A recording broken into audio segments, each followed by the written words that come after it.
Bismillahirrahmanirrahim. Assalamualaikum warahmatullahi wabarakatuh. Anda bersama saya Ustaz Hafizi Al-Hafiz dan insya-Allah hari ini kita akan membongkar di sebalik 114 nama-nama surah. Hari ini kita akan bersama-sama membincangkan tentang surah An-Najm. Sama-sama kita dengarkan insya-Allah.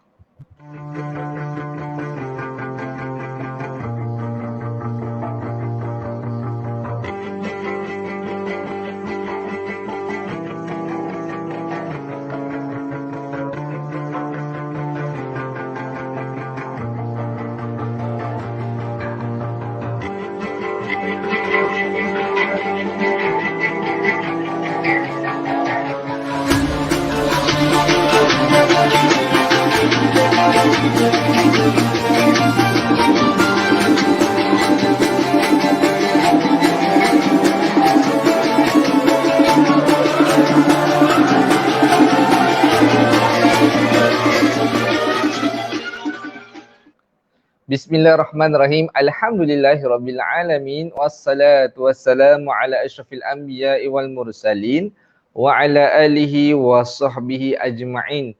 Qala rabbi shrah li sadri wa yassir li amri wahlul 'uqdatam min lisani yafqahu qawli. Subhanaka la ilma lana illa ma 'allamtana innaka antal alimul hakim.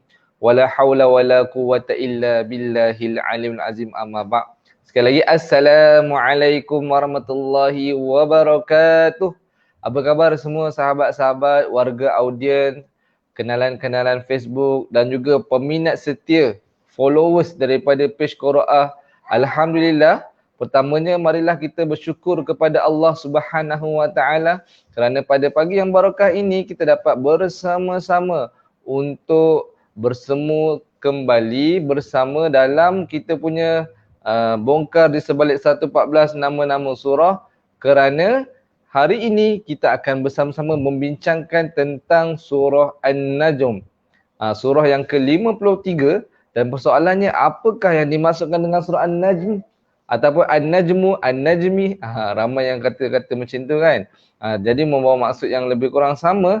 Apa maksud dia? Apa topik perbincangannya? Insya-Allah kita akan bersama-sama dengarkan sebentar lagi. Namun sebelum tu saya mohon sahabat-sahabat, warga semualah, warga Facebook kita yang dirahmati Allah Subhanahu Wa Taala yang ada bersama saya pada pagi ini, mungkin boleh tolong bantu saya respon sama ada suara saya dengar jelas ataupun tidak. Saya takut tadi dengarnya macam awal-awal tu macam tidak kedengaran. Saya harapnya sekarang ni boleh dengar dengan jelas, insya-Allah. Mudah-mudahan ianya baik dan segala-galanya berjalan dengan lancar lah, insya-Allah.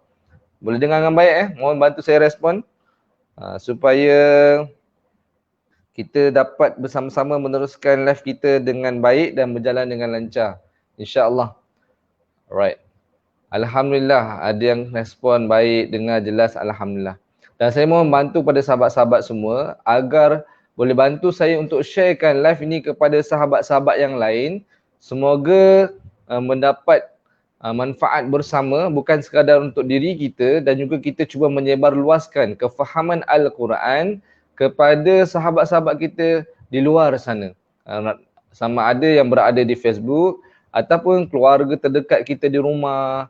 Macam mana cara dia?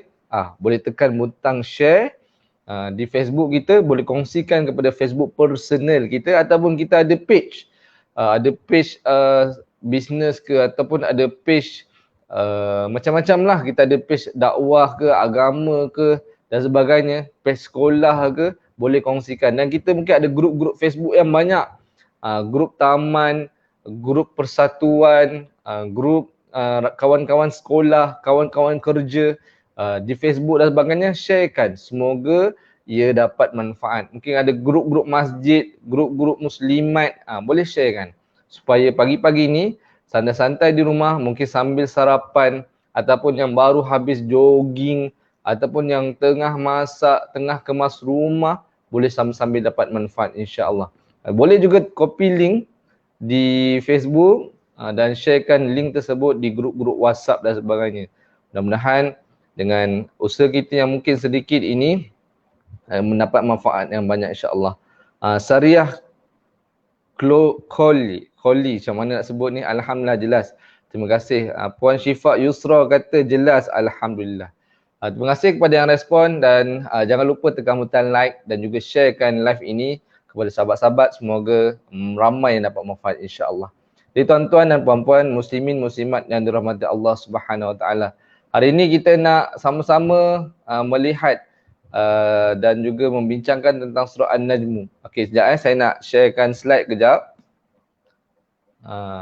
Dan insya-Allah kita cuba sama-sama untuk melihat apa yang kita boleh dapat daripada surah An-Najm inilah. Alright, okey. Alright, okey. Terima kasih kepada AJK Technical. Okey. Alright.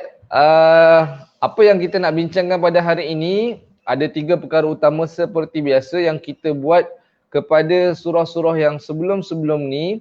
Pertama sekali kita akan cuba membincangkan dan 8 fakta surah. Ini pun sangat penting dan mungkin kita jarang-jarang bincangkan, namun hari ini bersama-sama dengan sahabat-sahabat sekalian kita cuba mengenal tentang surah An-Najm supaya dengan proses pengenalan ini membantu untuk kita semakin rindu, cinta dan sayang dan semakin semangat untuk kita membaca surah ini insya-Allah. Yang keduanya kita akan bongkar di sebalik nama surah dan yang ketiga kita cuba menggali ataupun kita cuba mencari pengajaran-pengajaran dalam surah ni untuk kita amalkan bersama-sama insya-Allah. Jadi tuan-tuan dan puan-puan, hari ini berkenaan 8 fakta surah An-Najm ini.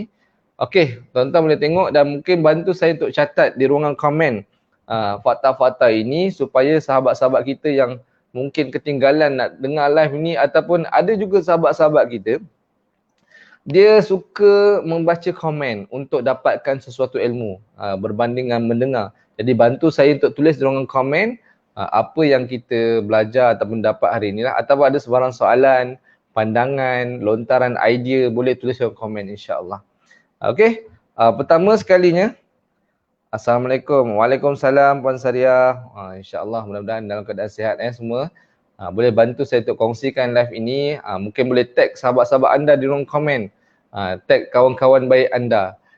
Siapa yang anda teringat sekarang ni, siapa yang anda rasa dia perlu dapat ilmu ini. Ataupun siapa yang di hati anda tu ada insight-insight yang tersayang, yang terdekat, yang dirindui. Boleh komen ataupun tag nama dia orang di ruang komen supaya mereka pun dapat manfaat bersama, supaya kita berkasih sayang, bercinta, rindu, berkeluarga, berhubungan bukan sekadar di dunia. Dan kita harapkan kita mampu berhimpun dan berkumpul semula di akhirat. Seperti mana yang kita dah bincangkan sebelum ni kan dalam surah At-Tur. Surah At-Tur ini ada membincangkan bagaimana pada ayat yang ke-21, kalau nak tahu dengan lebih detail, boleh tengok di live minggu lepas. Boleh scroll balik Facebook Quran ni, tengok perbincangan kita dalam surah At-Tur, surah yang ke-52. Ada membincangkan tentang bagaimana orang-orang yang beriman, dia akan cuba menghasilkan ataupun membentuk keluarga dia menjadi keluarga yang beriman. Akhirnya, keturunan, zuriat dan mereka yang beriman ni akan berkumpul semula di syurga. Masya Allah. Jadi mudah-mudahanlah supaya kita tag nama sahabat-sahabat kita, keluarga kita, orang-orang yang kita kenal dapat manfaat bersama insya-Allah. Okey tuan-tuan dan puan-puan, An-Najm. Maksud surah ini adalah bintang. Najmu tu bintang lah maksud dia. Bilangan surah seperti mana yang saya dah sebutkan pada awal tadi, ia merupakan surah yang ke-53. Status surah adalah surah Makkiyah. Dalam Al-Quran dia ada surah Makkiyah, ada surah Madaniyah. Selalu saya ulangkan, Makkiyah ini adalah surah yang diturunkan sebelum Nabi Muhammad sallallahu alaihi wasallam berhijrah ke Madinah, dan surah Madaniyah adalah surah yang diturunkan selepas Nabi Muhammad sallallahu alaihi wasallam berhijrah ke Madinah. Jadi surah ini surah yang diturunkan di awal-awal sebelum Nabi Muhammad SAW berhijrah ke Madinah. Terletak pada juzuk yang ke-27 pada muka surat 526. Jadi sahabat-sahabat, sementara sambil-sambil mendengar perbincangan kita, boleh ambil Quran masing-masing. Sebaiknya ada Quran yang terjemahan. Lagi bagus ada tafsir dan sebagainya. Supaya bila kita baca, bila kita dengar, bila kita bincang pada hari ini, dia akan lebih menghasilkan kefahaman yang baik dalam Al-Quran dan dalam surah yang kita sedang bincangkan ini. Boleh buka muka surat 526. Ada 2 muka surat saja. Walaupun tengok ayat dia macam banyak, lebih banyak daripada surah sebelum ni, surah At-Tur, namun ayat dia pendek-pendek. Sebab tu perkataan dia sebanyak 360 perkataan. Lebih banyak juga berbanding dengan perkataan surah At-Tur, namun jumlah hurufnya lebih kurang sedikit berbanding surah At-Tur. Iaitu dia 360 perkataan dan surah ni juga adanya mengandungi 1405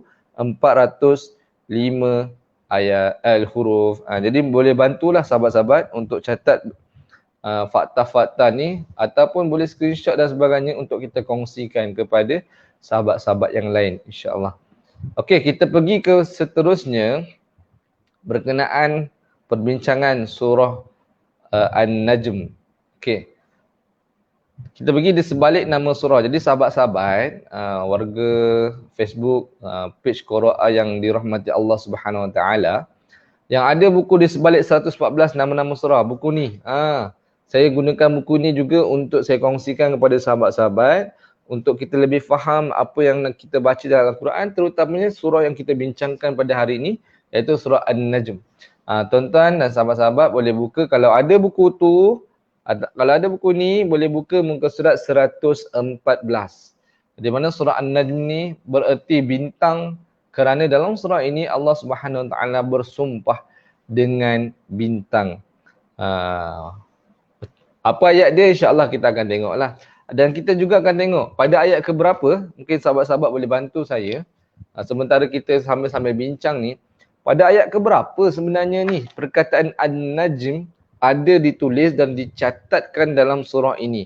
Mungkin sahabat-sahabat boleh bantu saya untuk kongsikan kepada sahabat-sahabat yang lain di ruangan komen, pada ayat ke berapakah perkataan An-Najm ini ditulis dalam surah ini.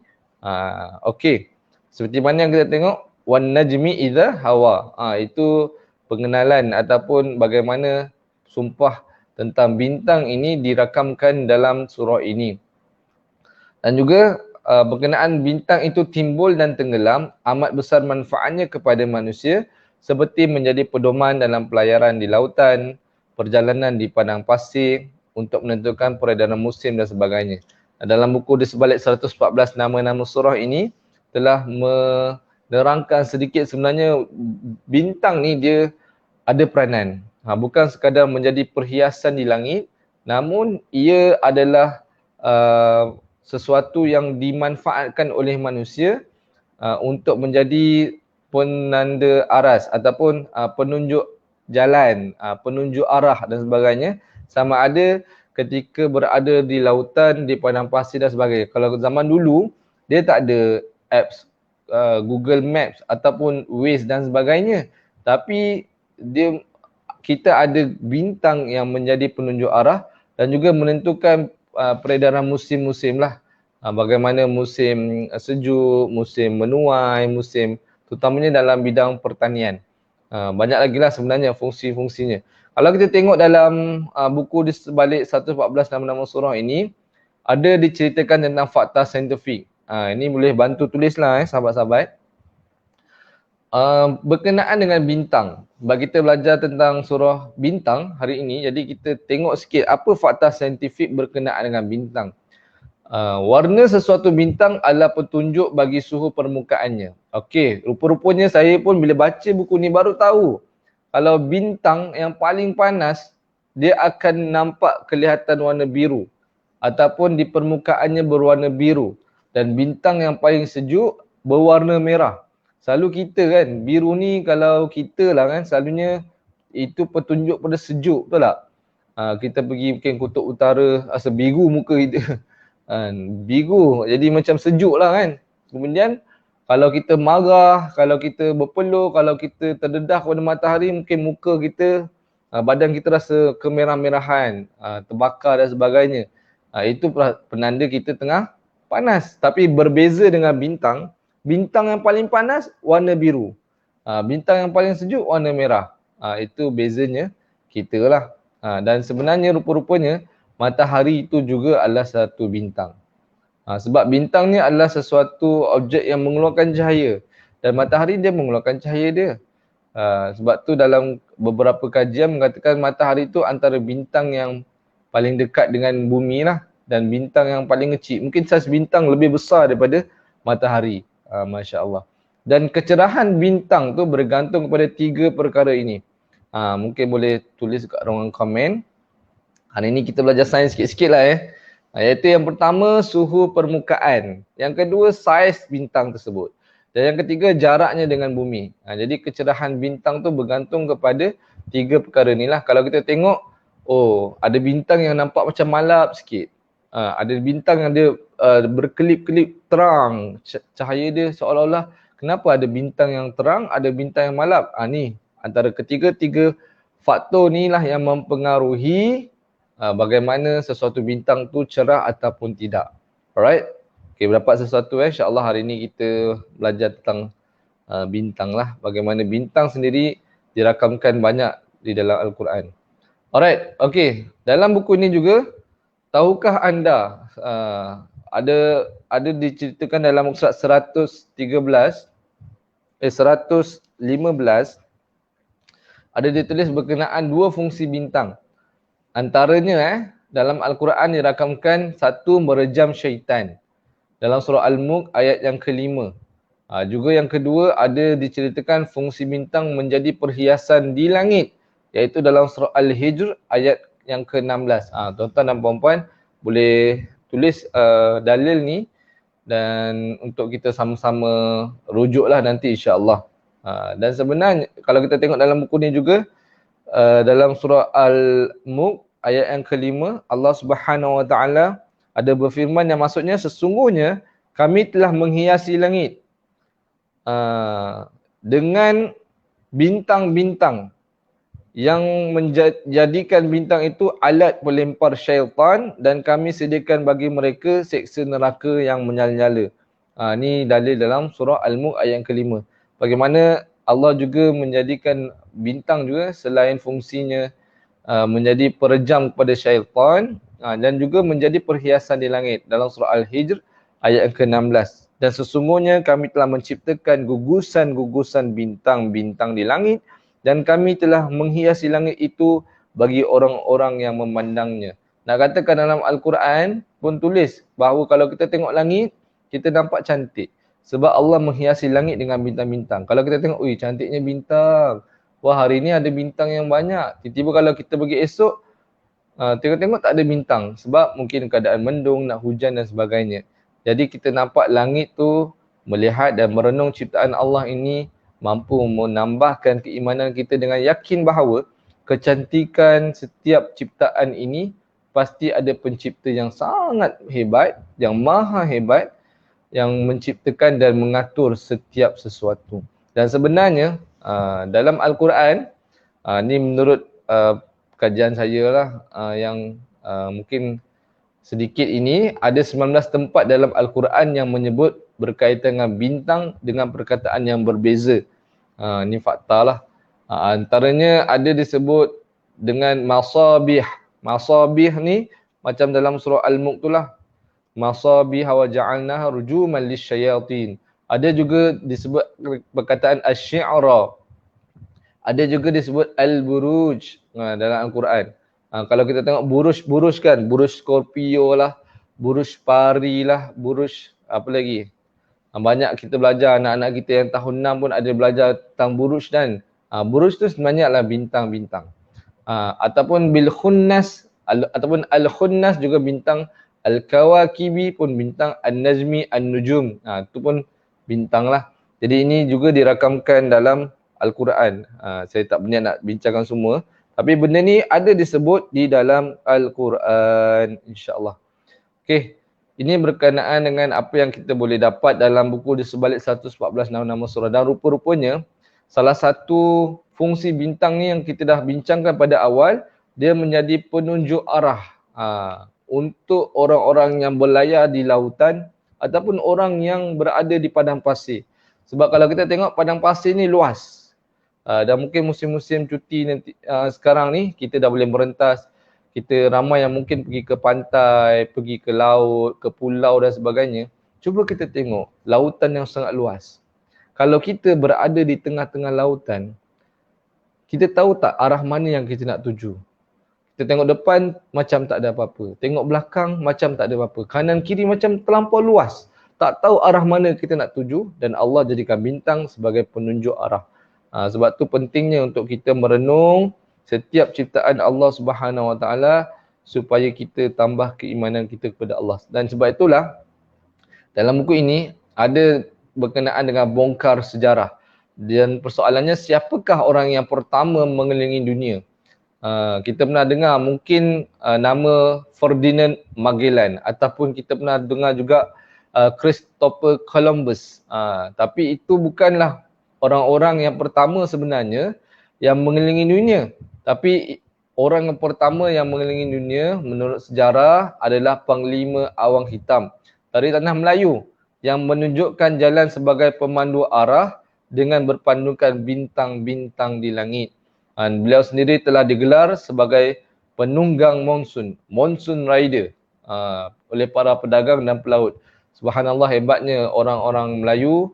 Sebenarnya dia begitu hebat dalam ilmu-ilmu pelayaran, ilmu bintang, ilmu laut dan sebagainya.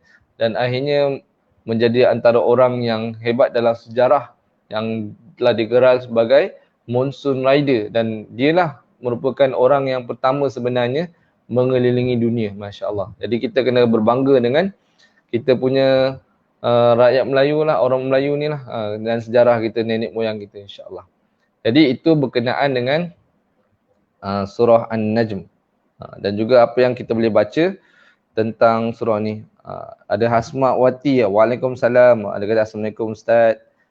Alhamdulillah. Dah masuk 27, juzuk 27. Alhamdulillah. Alright, okay. Kita akan bincangkan tentang surah An-Najm. Dan macam mana yang saya sebutkan tadi, mungkin ada sahabat-sahabat yang bantu saya tulis.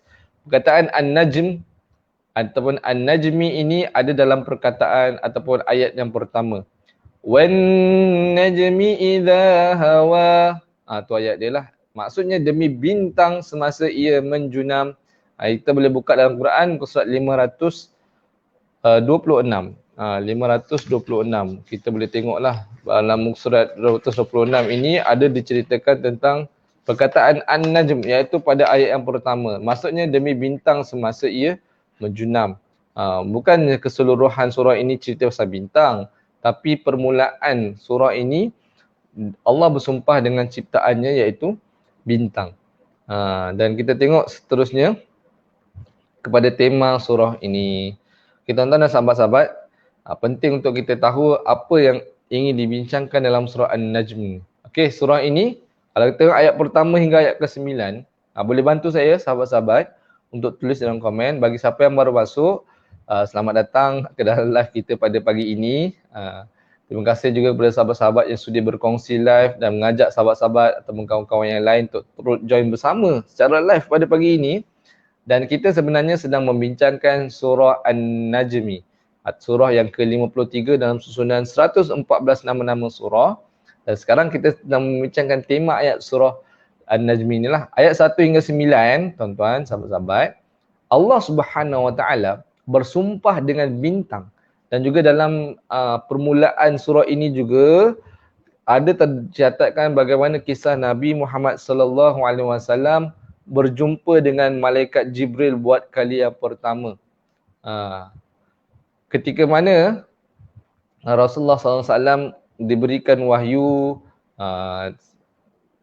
itulah saatnya pertama kali Nabi Muhammad SAW berjumpa dengan malaikat Jibril. Dan juga kalau kita tengok ayat ke-10 hingga 18, juga disambung kisah malaikat Jibril dengan Nabi Muhammad SAW dalam kisah perjalanan Mi'raj Nabi. Daripada kalau Isra', kita tahu daripada perjalanan Nabi daripada Mekah ke Masjidil Aqsa, betul? Masjidil Haram ke Masjidil Aqsa. Itu dirakamkan dalam surah Al-Isra'. Subhanalladzi asra bi'abdihi laylan minal masjidil haram ilal masjidil aqsa alladzi barakna hawlah linuriyahu min ayatina. Nak katakan Isra' itu, mungkin ada orang yang nama Isra' kat sini insya-Allah. Isra' itu adalah perjalanan Nabi Muhammad sallallahu alaihi wasallam daripada Masjidil Haram ke Masjidil Aqsa. Namun dalam surah An-Najmi ini diceritakan sedikit berkenaan dengan perjalanan Nabi Muhammad sallallahu alaihi wasallam daripada Masjidil Aqsa naik ke langit. Kita boleh tengok daripada ayat yang ke-10 hingga ke-18. Ayat ke-10 hingga ke-18. Ada menceritakan tentang bagaimana Nabi Muhammad SAW melihat Jibril buat kali pertama dengan rupanya yang sebenar. Dengan rupa dan wajahnya yang sebenar. Bayangkan dalam ni bagaimana Nabi Muhammad SAW ketika mana berada semasa di Sidratul Muntaha. Kalau kita tengok ayat yang ke-16. Yaghsha sidrata ma yaghsha. Nabi Muhammad SAW melihat Jibril dalam bentuk rupa yang asal. Pada kali ini semasa di Sidratul Muntaha itu dilitupi oleh makhluk-makhluk dari alam gaib yang tidak terhingga. Masya Allah. Kalau kita tengok nak cerita pasal Nabi ataupun Malaikat Jibril ni memang sangat-sangat hebatlah. Malaikat Jibril ditugaskan menurunkan wahyu, ditugaskan menyampaikan Al-Quran kepada Nabi Muhammad SAW. Dengan keberkatan Al-Quran itu, Malaikat Jibril diangkat menjadi ketua segala malaikat. Kan? Nabi Muhammad SAW dikurniakan Al-Quran. Maka dengan Al-Quran yang ada pada Nabi Muhammad SAW, dia diangkat menjadi ketua bagi sekalian Nabi, Sayyidul Anbiya. Dan Al-Quran diturunkan pada hari Jumaat. Hari Jumaat menjadi Sayyidul Ayyam. Sayyidul Ayyam, penghulu kepada segala hari. Al-Quran diturunkan pada Inna anzalnahu fi Lailatul Qadr, pada malam Al-Qadar, pada bulan Ramadan. Jadi bulan Ramadan ini menjadi penghulu kepada segala bulan. Jadi di mana Al-Quran itu ada, maka di situlah kedudukannya akan diangkat oleh Allah SWT. Cuba bayangkan kalau diri kita ni ada Al-Quran dan kita membaca Al-Quran selalu, kita beramal dengan Al-Quran, kita menghafal Al-Quran, kita menyampaikan Al-Quran, mudah-mudahan Allah SWT mengangkat kedudukan kita seperti mana Allah mengangkat hari Jumaat menjadi penghulu pada segala hari, bulan Ramadan menjadi penghulu segala bulan. Kita nampak Nabi Muhammad SAW yang diberikan Al-Quran menjadi penghulu kepada segala Nabi. Malaikat Jibril yang menyampaikan Al-Quran menjadi ketua kepada segala para malaikat. Masya Allah. InsyaAllah lah. Sama-sama kita usahakan untuk kita semakin dekat dengan Al-Quran. Kemudian sahabat-sahabat, ayat 19 hingga 31 diceritakan berkenaan dengan kejian terhadap penyembahan berhala.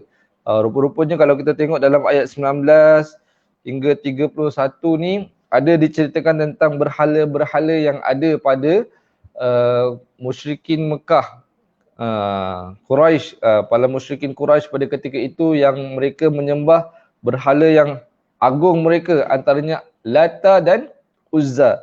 Dalam ayat yang ke-19 kalau kita baca dalam surah An-Najmi ini, afara'aitumul Lata wal Uzza. Setelah kamu, wahai kaum musyrik Mekah, mendengar keterangan yang membuktikan kekuasaan dan keagungan Allah, maka adakah kamu nampak bahawa Lat al-Uzza, Al-Lat dan Al-Uzza, wa Manat al-Thalithatul Ukhra, serta satu lagi, Manat, Lata, Uzza, Manat, serta Manat yang ketiga, yang bertaraf rendah lagi hina itu layak disembah dan dianggap sebagai anak perempuan Allah. Nak katakan satu kejian kepada penyembahan berhala. Dan berhalanya yang hebat pada ketika itu yang berada di sekitar Mekah yang disembah oleh orang musyrikin Quraisy, musyrikin Mekah, ada 3. Lat, Uzza dengan Manat. Jadi ini antara nama berhala yang dirakamkan dalam Al-Quran. Jadi sahabat-sahabat, kena ingat walaupun nama ini ada dalam Al-Quran, jangan kita sedap-sedap bagi nama anak-anak kita ataupun cadangkan nama ini kepada anak-anak sahabat-sahabat kita. Ini nama sedap ni, Lata, Al-Lat, Uzza macam sedap lah Uzza. Kita panggil pun Uzza. Sedap-sedap kadang-kadang nama anak kita tu Uzair, kita panggil Uzza, sini jap Uzza. Jangan. Tu nama walaupun nama dalam Al-Quran, ada nama tu dalam Al-Quran, jangan sedap-sedap kita bubuh nama kepada anak-anak kita. Takut ada letak nama Fir'aun lah, Qarun lah. Nama anak kita siapa ni? Saya cakap dalam Quran, ada nama Fir'aun lah, letaklah nama Fir'aun. Jangan macam tu sangat. Kita kena faham juga siapa dia kan. Letaklah nama Manat. Manap, kalau Manap ni macam selalu sangat orang pakai. Manaf, Abdul Manaf pun nama orang pakai. Manas lah, Manas. Jangan. Itu nama berhala. Jadi kita kena mengaji juga, kena menuntut ilmu. Dan juga sebenarnya dalam ayat 19 hingga 31 ni, jangan letak. InsyaAllah. Ayat 19 hingga 31 juga ada pandangan-pandangan musyrikin Quraisy yang menganggap malaikat yang di situ oleh Allah ni merupakan anak-anak perempuan Allah. Selalunya memang sebelum-sebelum ni kita ada bincangkan yang bahawa mereka ni nak katakan dia melekehkan para malaikat ni, yang mengatakan malaikat ni anak perempuan Allah. Sebab apa? Malaikat ni dia buat je apa yang Allah suruh. Dia ikut je. Macam anak perempuan, macam lemah, tak ada pendirian. Tak boleh kata tidak. Jadi itu pandangan-pandangan mereka lah. Alright, itu ayat 19 hingga 31. Dan seterusnya kita tengok juga ayat yang ke 32 hingga 42. Ini berkenaan dengan satu larangan untuk kita jauhi dosa besar. Sejauh mana perbuatan mereka selari dengan ajaran suhuf Nabi Musa dan Nabi Ibrahim, dan ancaman apa yang mereka akan terima di akhirat. Pertama ni ayat 43 di mana Allah Subhanahu Wa Taala menyuruh, kalau kita tengok ayat 43 bagaimana Allah Subhanahu Wa Taala menyuruh untuk menjauhi dosa-dosa besar. Antara ayat dia ayat 32, ayat 32 kalau kita boleh tengok bagaimana Allah memperingatkan supaya kita kena menjauhi dosa-dosa besar. Alladzina yajtanibuna kaba'iral ithmi wal fawahisha illa al-lamam. Inna rabbaka wasi'ul maghfirah huwa a'lamu bikum idh ansha'akum minal ard wa idh antum ajinnatun fi butuni ummahatikum fala tuzakku anfusakum huwa a'lamu bimanittaqa. Itu ayat yang ke-32 surah An-Najmi. Ayat 32 ni, sahabat-sahabat yang ada mungkin boleh bantu saya tulis tema surah ni dalam ruang komen ataupun nak screenshot, nak sharekan kepada sahabat-sahabat pun lagi baguslah. Di mana Allah memperingatkan bahawa iaitu orang yang menjauhi dosa-dosa besar serta perbuatan yang keji, kecuali salah silap yang kecil-kecil yang terlanjur melakukan, maka itu dimaafkan. Itu satu peringatan supaya kita menjauhi dosa-dosa yang besar lah. Andai kata kita pernah terbuat dosa besar, tak kisahlah kita pernah minum arak, kita pernah membunuh orang, kita pernah berjudi, kita pernah berzina, buat apa sajalah dosa-dosa besar, mungkin terlibat dengan perkara-perkara yang syirik dan sebagainya. Belum terlambat lagi untuk kita kembali bertaubat kepada Allah Subhanahu Wa Taala. Mudah-mudahan Allah menerima segala dosa-dosa kita. Adapun dosa-dosa kecil yang kita lakukan itu diampunkan oleh Allah Subhanahu Wa Taala dengan syarat kita melakukan kebaikan, amal soleh, dan juga kita mohon keampunan daripada Allah Subhanahu Wa Taala. Sebab tu kita pernah dengar sekiranya kita ada banyak dosa ataupun kita leka dan lalai buat dosa-dosa yang kecil, kita singkirkan dosa-dosa kita ataupun perbuatan buruk kita. Salah satu cara untuk kita buang tabiat buruk kita ni, kita kena berbanyakkan buat benda-benda yang baik. Mungkin kita ni ada masalah, susah sangat mulut kita ni, daripada mengata-ngata orang, daripada memfitnah orang, membawang dan sebagainya kan. Kita macam mulut kita ni tak habis-habis nak mengata je orang. Ada gosip-gosip sikit kita tak habis-habis nak sebar-sebarkan orang. Kadang-kadang tak sebar guna mulut, sebar guna handphone. Kita tulis dekat Facebook, dekat WhatsApp. Aku dengar kan ada anak jiran kita yang lorong belakang tu kan, hari tu macam naik kereta dengan orang lain lah. Kita pun membawang, kita menyebarkan. Kalaulah kita terlampau, mungkin jadi terlampau habit lah. Sebab dari kecil, dari budaya setempat, kita selalu macam suka sangat nak mau gosip-gosip liar ni ataupun kabar-kabar angin ni. Cuba kita tukar dengan kita banyakkan berzikir, banyakkan baca Al-Quran. Mungkin kita sibuk-sibukkan dengan aktiviti kemasyarakatan, kita keluar rumah, kita buat hal kita lah. Kita buatlah apa-apa yang baik, niat yang baik. Sebab dalam Quran, banyak ada dalil dalam Al-Quran, innal hasanat yuzhibnas sayiat. Sesungguhnya perbuatan-perbuatan baik kita ni akan menghapuskan perbuatan jahat kita. Kita banyak buat baik, automatically kita akan secara perlahan-lahan meninggalkan perkara-perkara yang jahat. Macam kita ni selalu banyak tengok benda-benda yang tak elok, cerita-cerita yang tidak elok, video-video yang tidak elok, movie-movie yang mungkin ada pergaulan bebas, pendedahan aurat dan sebagainya. Kita alihkan pandangan kita, mungkin lihat alam, kita pandangan kita lihat Al-Quran, lihat ibu bapa kita, kita lihat tukarkanlah, kita sibukkan diri kita dengan benda-benda yang baik. InsyaAllah sedikit demi sedikit kita mula meninggalkan perkara-perkara yang jahat lah, InsyaAllah. Okey, kemudian kita tengok ayat 43 hingga 62. Ia berkenaan dengan satu seruan untuk kita kenalilah Tuhanmu yang sebenar, wahai Quraisy, dan apa yang pernah dimusnahkan oleh Tuhanmu daripada kaum terdahulu. Ini satu peringatan lah. Allah SWT nak supaya kita kenal Allah. Kenal Allah supaya kita belajar dan kita dapat pengajaran daripada apa yang berlaku kepada kaum-kaum terdahulu yang telah dimusnahkan oleh Allah Subhanahu wa taala. Okey, tuan-tuan dan puan-puan muslimin muslimat yang dirahmati Allah Subhanahu wa taala. Itu kita dah bincangkan sedikitlah berkenaan dengan tema ayat-ayat ataupun surah dalam surah An-Najm ini, dan mudah-mudahan yang memberikan sedikit gambaran ketika mana kita berinteraksi dengan surah An-Najm ini, bila mana kita membaca surah An-Najm ini, kita dapat sesuatu yang mana sedikit kefahaman tentang rupanya ayat-ayat ni rupa-rupanya dia cerita pasal sekian-sekian. Dia cerita pasal Nabi dengan malaikat Jibril. Dia cerita tentang sumpah tentang bintang dan sebagainya. Okey sahabat, insya-Allah kita cuba untuk sama-sama menggali apakah pengajaran surah yang boleh kita ambil dalam surah ini.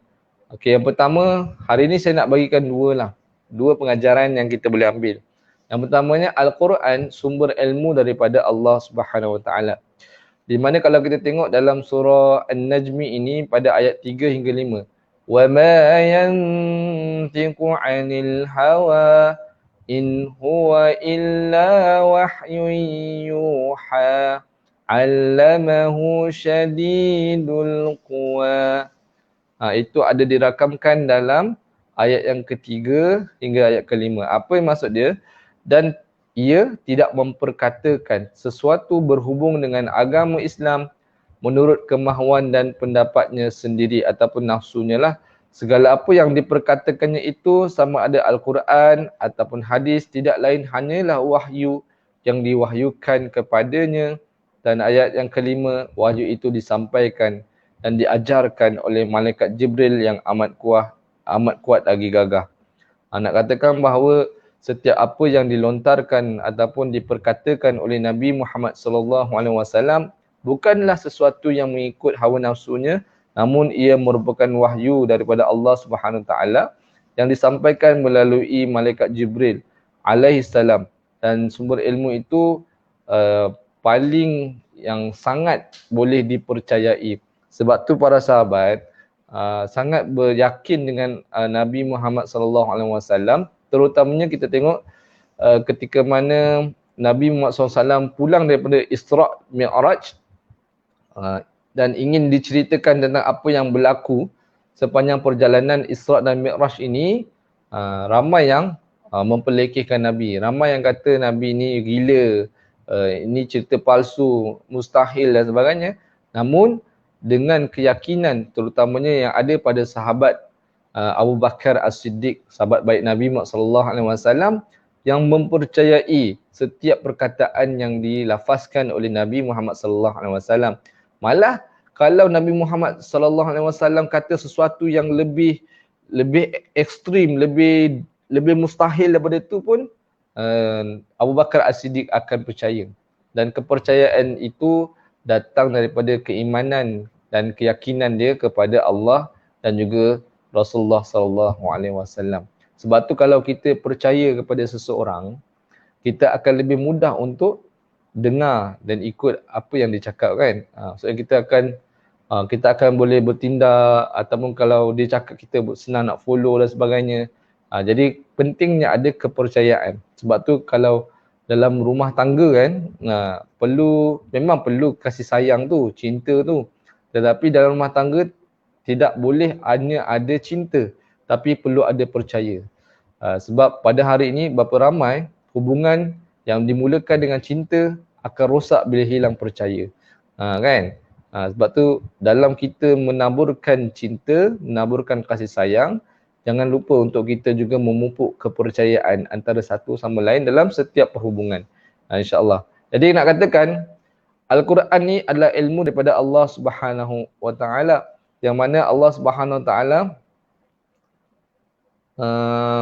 mengurniakan wahyu Al-Quran kepada Nabi Muhammad sallallahu alaihi wasallam. Sebab tu antara ilmu yang penting untuk kita dalami, untuk kita semakin kenal Allah, dekat dengan Allah adalah ilmu Al-Quran.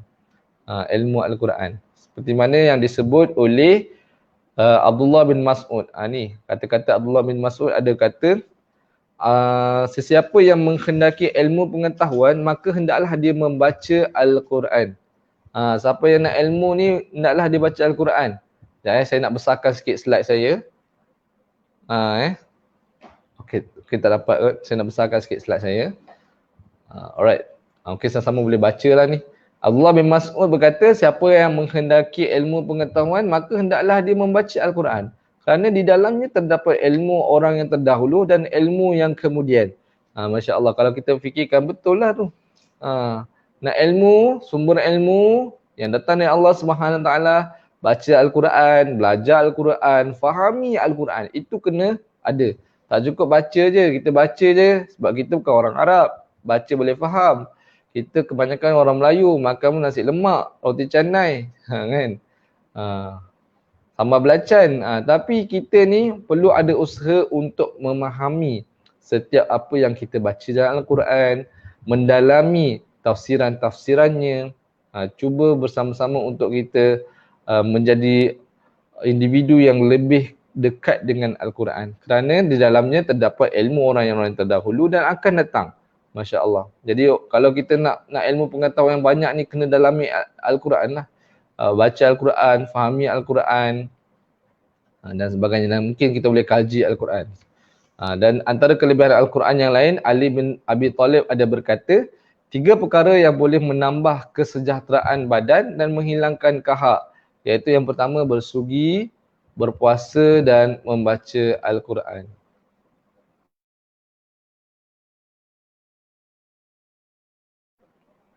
Alright, okay. Itulah yang kita boleh tengok sama-sama lah.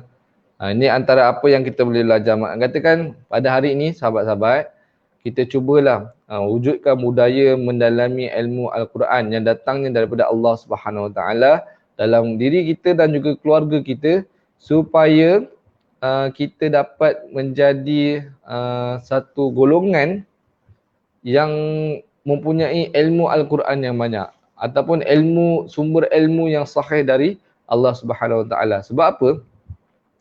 Kalau kita tengok kan, macam kita dah bincangkan lah, dulu para zaman-zaman masyarakat Arab Jahiliyah, ni, mereka bila mana hidup mereka ni penuh dengan kerosakan. Diorang suka buat benda-benda yang tak elok, dosa, maksiat. Seorang-orang mereka ni orang yang jahil. Sebab tu mereka digelar jahiliyah. Macam orang yang, maaf kata, orang yang tak tahu apa-apa, tak tahu beza mana baik mana buruk. Minum arak, berjudi, berzina, membunuh, menindas orang-orang yang lemah.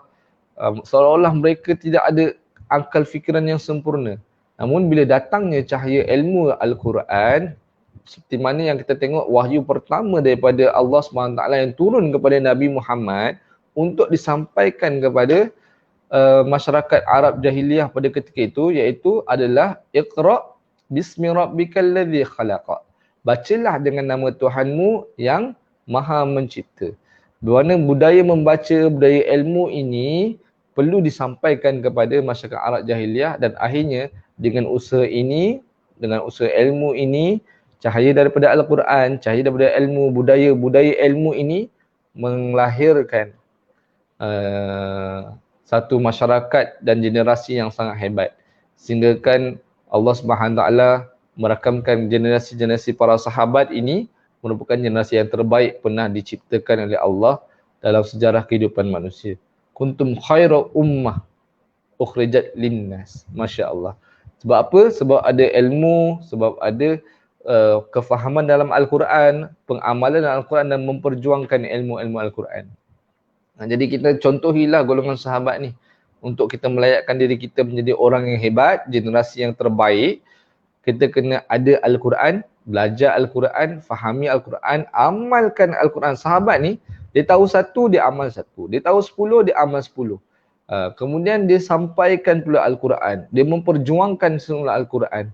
Menyebar luaskan kefahaman Al-Quran kepada masyarakat-masyarakat yang lain. Jadi itu yang kita kena tanamkan azam dan usaha untuk juga turut serta melakukan perkara yang sama. Sebab tu sahabat-sahabat, bila mana kita tahulah ilmu Al-Quran. Ilmu tu kan al-ilmu nurun. Ilmu tu cahaya, nurun.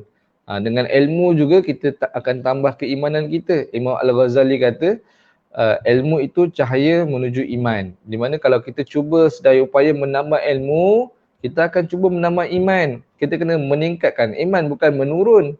Walaupun dalam, kalau kita tengok kata-kata guru Imam Syafi'i, Imam Waqi' kata al-ilmu nurun. Bukannya ilmu tu buat kita menurun. Bukan. Al-ilmu nurun maksudnya ilmu tu cahaya. Untuk meningkatkan iman, bukan menurunkan iman. Kena ingat. Sepatutnya ilmu yang ada dia mampu menaikkan iman, bukan menurunkan iman. Ada orang hari ni ilmu banyak tapi satu pun tak amal. Maknanya ilmu tu tak mendapat keberkatan. Jadi ilmu, nak tahu ilmu kita berkat atau tidak, ilmu yang kita tahu kita mudah untuk beramal.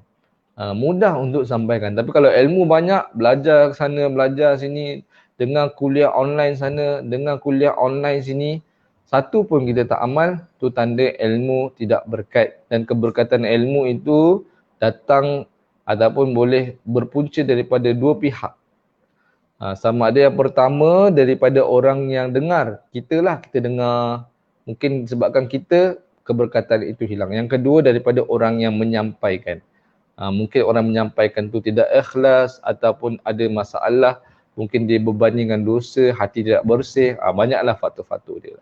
Jadi kita sama-sama doakan supaya yang menyampaikan dan yang menerima ilmu tersebut berada dalam keadaan yang sentiasa dipelihara keberkatan ilmu yang kita sama-sama bincangkan ini, insya-Allah. Jadi sahabat-sahabat, itu yang pertamalah, kita kena tahu dan yakin Al-Quran itu sumber ilmu daripada Allah, dan sama-sama kita bincangkan untuk kefahaman kita lah, dan kita kena ada usaha untuk mendalami ilmu Al-Quran, insya-Allah. Yang keduanya, kita kena yakin sahabat-sahabat, pengajaran yang kedua yang kita boleh ambil dalam surah An-Najmi ini, Al-Quran menjadi peringatan. Al-Quran ini selalu perlu kita jadikan ia sebagai peringatan buat hidup kita, dan juga menjadi peringatan juga kepada orang lain. Mana dalam surah An-Najmi ayat ke-56, hadza nadhirum minan nuzuril ula. Sesungguhnya Al-Quran ini hadzal nadhir. Nadhirun itu adalah pemberi amaran. Pemberi amaran ataupun peringatan. Di antara jenis-jenis amaran yang telah lalu. Maknanya, ia satu peringatan untuk kita lah. Untuk peringatan untuk umat yang terdahulu, juga peringatan untuk diri kita. Sebab tu kita kena sentiasa baca Al-Quran dan fahami Al-Quran. Nampaknya hari ini kita punya pengajaran berkisarkan Al-Quran, sebab sahabat-sahabat memang Al-Quran ini sepatutnya dia berfungsi menjadi peringatan buat diri kita dan juga berfungsi menjadi petunjuk dan hidayah kepada kita. Namun satu persoalan yang selalu bermain di fikiran saya, ataupun mungkin persoalan yang ada dalam diri kita masing-masing, kenapa hari ini ramai orang yang baca Al-Quran, malah ramai orang yang hafal Al-Quran. Ada seorang ustaz mengatakan bahawa di dunia kita sekarang ni lebih daripada 70 juta orang yang menghafal Al-Quran. Masya Allah, dia buat kajian lah, mungkin ambil, saya pun, ni mungkin kajian tidak rasmi lah. Saya dengar daripada ceramah beliau, 70 juta orang yang telah menghafal Al-Quran. Namun, kenapa tak ramai yang betul-betul beramal dengan Al-Quran? Jadi benda ni kita kena tengok, kenapa ramai yang tidak dapat manfaat dan Al-Quran itu tidak mampu berfungsi menjadi petunjuk dan hidayah kepada mereka. Jadi benda ni kita kena sama-sama tengoklah, dan sebenarnya rupa-rupanya setelah dikaji Al-Quran, persoalan saya ni dijawab oleh Allah juga dalam Al-Quran. Rupanya banyak persoalan-persoalan yang bermain di fikiran kita, jawapannya sendiri ada dalam Al-Quran. Sebagai contohnya, kenapa Al-Quran ni tak berfungsi menjadi hidayah, menjadi petunjuk, menjadi peringatan kepada orang yang membaca hari ini, ataupun ramai orang yang hafal tapi sekadar menghafal lah. Baca sekadar membaca tapi tak faham, tak berfungsi menjadi petunjuk, hidayah, ataupun tak berfungsi menjadi peringatan kepada kita, sebabnya ada dalam surah Al-Baqarah. Sebenarnya banyak lagi, ini saya ambil satu saja hari ini. Sebabnya ada dalam surah Al-Baqarah pada ayat yang kedua. Allah SWT firman pada ayat pertama, Alif Lam Mim. Kan, itu ayat pertama. Dzalikal kitabu la raiba fih hudal lil muttaqin. Itu ayat yang kedua. Kata apa? Alif Lam Mim, dzalikal kitab. Ini adalah kitab.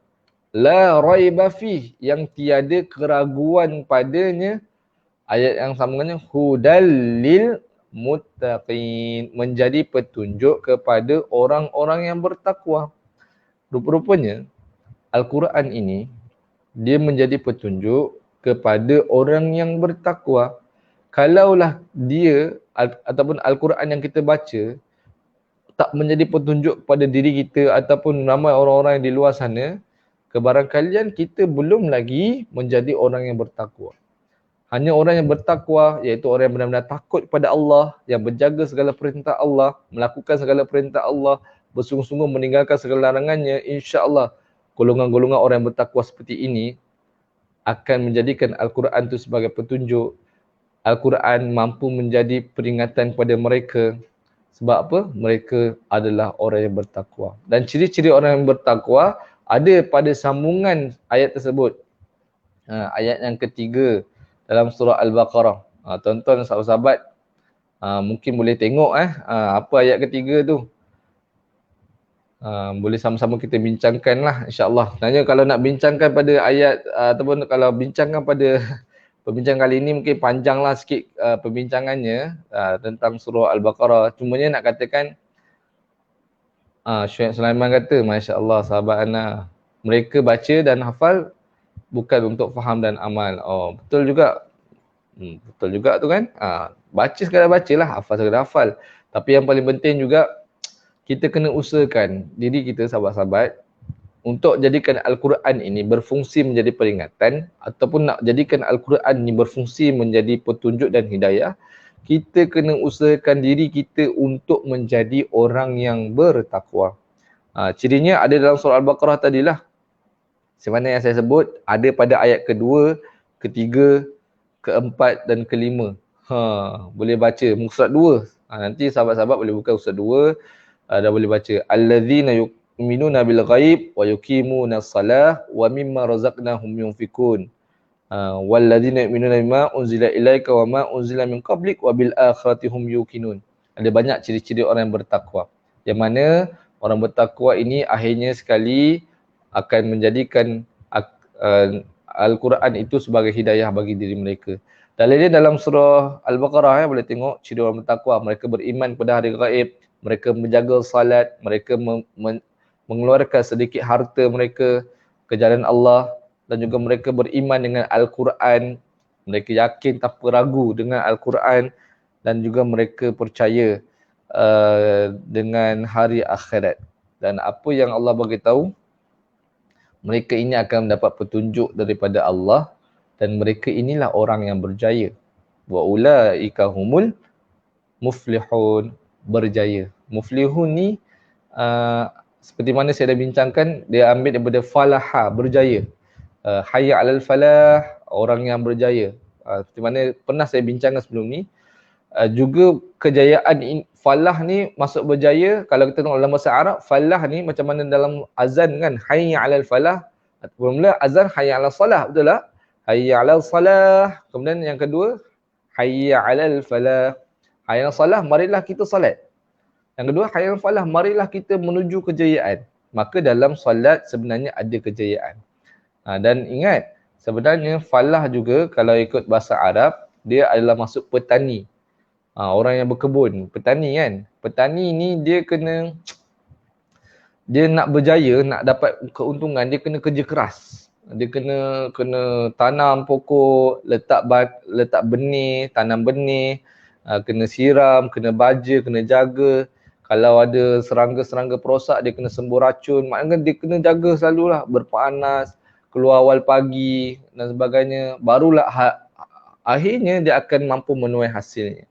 Begitu juga dengan kita lah, untuk tergolong dalam golongan muflihun ini ataupun golongan al-falah ini, yang katakan kita kena sungguh-sungguh jaga solat. Ada orang mungkin solat tu dirasakan suatu benda yang ringan dan mudah. Ada orang yang kena struggle untuk jaga solat. Sebab tu akhirnya penat-penat kita jaga solat ini, akhirnya Allah akan memberikan hasil yang lumayan lah, iaitu menjadikan kita, melayakkan kita menjadi al-falah.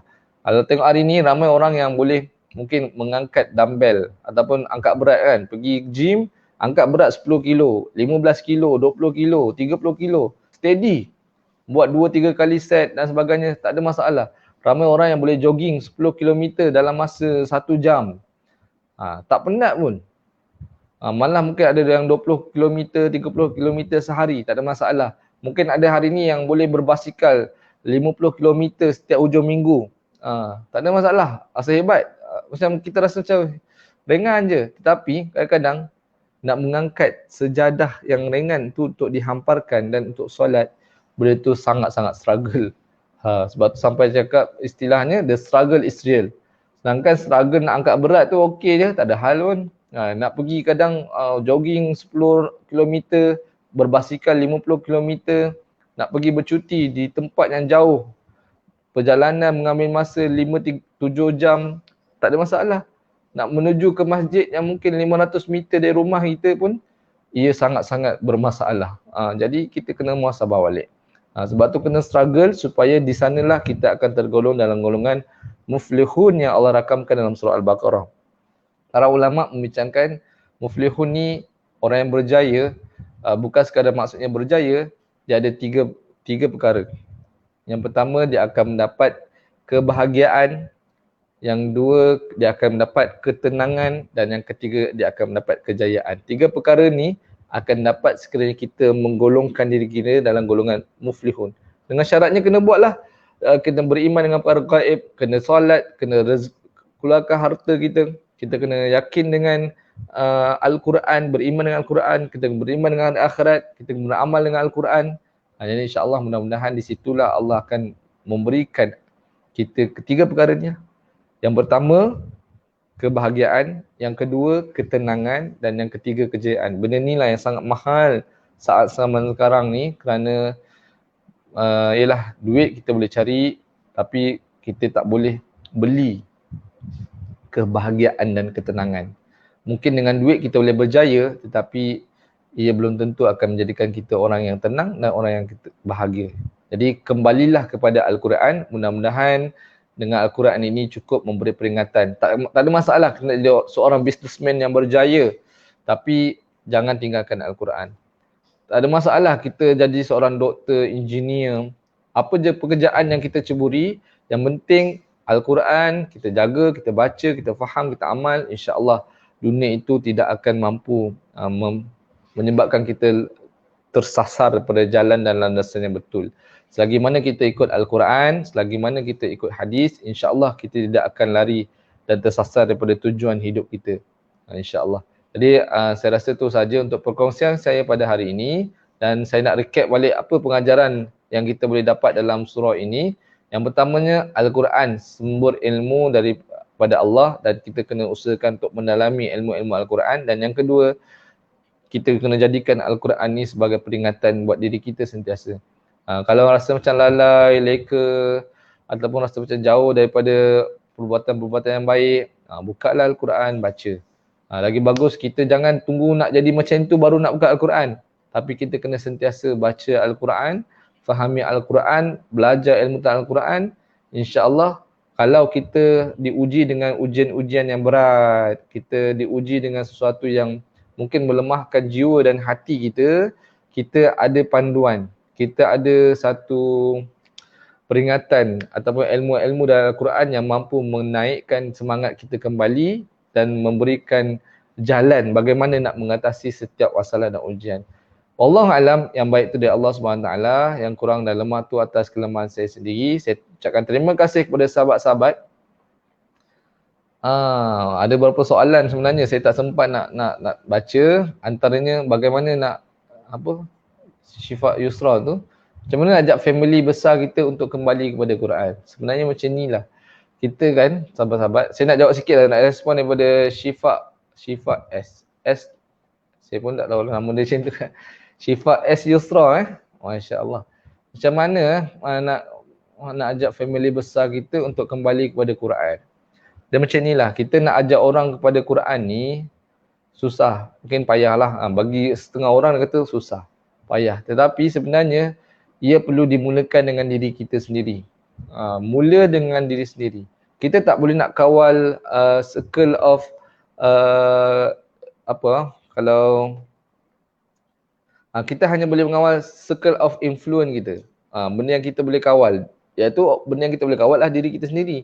Kita tak boleh nak kawal sesuatu yang dari luar diri kita, iaitu orang lain. Jadi kita nak mulakan ataupun macam mana nak buat mereka kembali ke Al-Quran, kita kena mulakan dengan diri sendiri.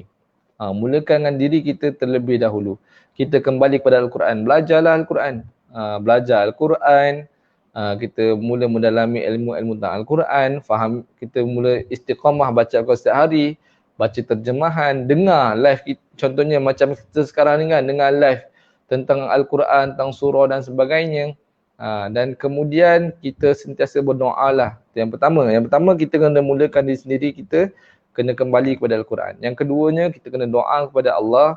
Mudah-mudahan apa yang kita buat ini niatkan kerana Allah dan juga mampu mengesani keluarga kita. Kadang-kadang kita ni tak ada kemampuan untuk nak cakap, nak sihat. Kadang orang tengok, alam kau ni pun bukannya rajin sangat baca Quran, nak suruh orang baca Quran pula. Jangan. Kita doalah semoga apa yang kita buat ni mengesani orang lain. Kalau kita tengok bagaimana kisah, pernah dengar kisah Sayyidina Umar Al-Khattab, bagaimana dia masuk Islam sebab dengar siapa? Adik dia, Fatimah, dan juga adik ipar dia baca dan belajar Al-Quran. Dia ada ustaz dia, ada guru dia. Dia pun tak baca-baca saja je pun. Maksudnya bila dia orang tengah belajar Al-Quran di rumah, ni Umar datang ni.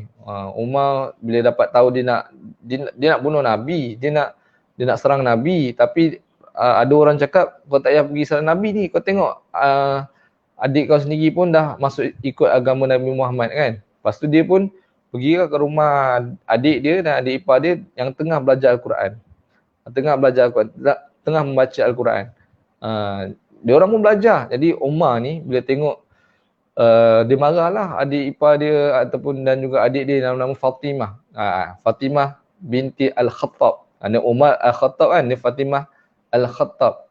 Dengar-dengar dan sebagainya, dia nak baca Al-Quran, nak pegang Al-Quran. Dia tengah marah sampai satu tahap Umar Al-Khattab dia belasah, dia tumbuk dan sebagainya, sehingga berdarah adik dia Fatimah. Dan akhirnya dengan lepas tu dia suruh mandi. Dia kata kau tak boleh pegang ni, kalau kau nak baca, nak pegang kau pergi mandi dulu. Itu bila mandi tu dia reda sikit lah dia punya kepanasan dia kan, kemarahan dia tu. Jadi bila baca dan dia kagum dengan apa yang adik dia baca. Sebab Umar Al-Khattab ni dia seorang pakar bahasa. Dia hebat lah, bahasa Arab dia hebat. Dia pakar bahasa. Atau orang yang mahir dalam berbahasa. Dia kata ini bukan ciptaan Muhammad, ini bukan ciptaan manusia. Ini adalah daripada Allah, daripada Tuhan, maka dia peluk agama, dia peluk Islam lah dengan hasil daripada Al-Quran yang dibaca oleh adik dia sendiri, Fatimah. Walaupun kita tengok Fatimah tak berdakwah pun, tak cakap pun dengan Umar, kau masuk Islam lah. Sebab Islam ni begini-begini, Al-Quran ni begini-begini. Tak, dia baca Al-Quran. Keberkatan bacaannya ikhlas ketika mana dia sedang belajar dengan guru dia, bersama dengan suaminya, akhirnya mampu melembutkan hati Umar yang, kalau kita tengok Umar ni memang orang yang kasar lah kan, orang yang tegas, orang yang kuat, orang yang ada pendirian dan sebagainya, orang yang ada karisma yang hebat, pun dapat dilembutkan dengan Al-Quran. Jadi kita mulakan dengan diri kita belajar Al-Quran, kita rancang Al-Quran, kita fahami Al-Quran, kemudian kita doa supaya apa yang kita usahakan ni mampu mengesani orang lain. Kalau kita ada kemampuan untuk menyampaikan, untuk ajak dan sebagainya, kita buat. Itu yang ketiga. Yang pertama, kita diri sendiri, kita amalkan ataupun kita baca Al-Quran, kita kembali kepada Al-Quran. Yang kedua, kita doa supaya apa yang kita buat ini mampu mengesani keluarga kita. Ataupun kita, ya Allah Tuhanku, ajaklah keluarga kita. Doa tu paling penting jugalah, supaya dapat lembutkan hati orang-orang yang terdekat dengan kita untuk kembali kepada Al-Quran. Kalau tak ada kekuatan sangat, kita doalah, doa. Sebab Al-Quran ni insya-Allah dia mampu melembutkan jiwa-jiwa orang yang mendengarnya. InsyaAllah. Mungkin kita kalau naik kereta, pasang Al-Quran yang ada terjemahan. Ataupun pergi mana-mana, kita bukalah YouTube yang ada perbincangan tentang Al-Quran. Ataupun mungkin pagi ni ramai nak pergi berkelah dan sebagainya, ada live pula dekat page Quran. Okey, pasang supaya ramai-ramai boleh dengar. Kita pun tanya, nanti jawapan tu mungkin boleh mendapat, boleh dipraktikkan bersamalah. Dan yang ketiga, kita sampaikan Al-Quran ini kepada mereka lah. Sebab Al-Quran kan menjadi peringatan. Jadi mana-mana kita cuba sampaikan kepada mereka, sekiranya kita ada kekuatan, insya-Allah kita mampulah untuk ajak sama-sama. Kita wujudkan budaya Al-Quran dalam keluarga. Mungkin boleh tadarus bersama-sama, mungkin ada halaqah Al-Quran bersama-sama. Tak perlu lama lah, kadang kalau tak biasa buat, kita mungkin boleh buat 5 minit setiap hari ataupun 10 minit, insya-Allah tu pun dah memadai lah. Saya minta maaf sebab tak dapat nak melayan semua soalan yang ada. InsyaAllah saya cuba untuk mungkin saya akan respon dalam bentuk tulisan lah, dalam setiap komen. Terima kasih kepada yang bertanya. Saya minta maaf kalau ada soalan-soalan yang tak sempat saya jawab. InsyaAllah mudah-mudahan yang baik dari Allah SWT, yang kurang atas kelemahan saya sendiri. Jangan lupa sahabat-sahabat untuk kongsikan live kita pada pagi ini kepada sahabat-sahabat yang lain. Moga kita berjumpa pada sesi yang akan datang. InsyaAllah kita akan membincangkan tentang surah yang ke-54, iaitu surah Al-Qamar, yang semestinya dia ada kaitan dengan An-Najm. An-Najmi bulan, Al-Qamar. Apa dia Al-Qamar ni? Al-Qamar sesuatu yang juga berada di angkasa sana, di langit sana. Tapi apa dia Al-Qamar? Nak tahu apa dia Al-Qamar? Kita jumpa pada minggu hadapan, insya-Allah. Wallahu a'lam. Assalamualaikum warahmatullahi wabarakatuh.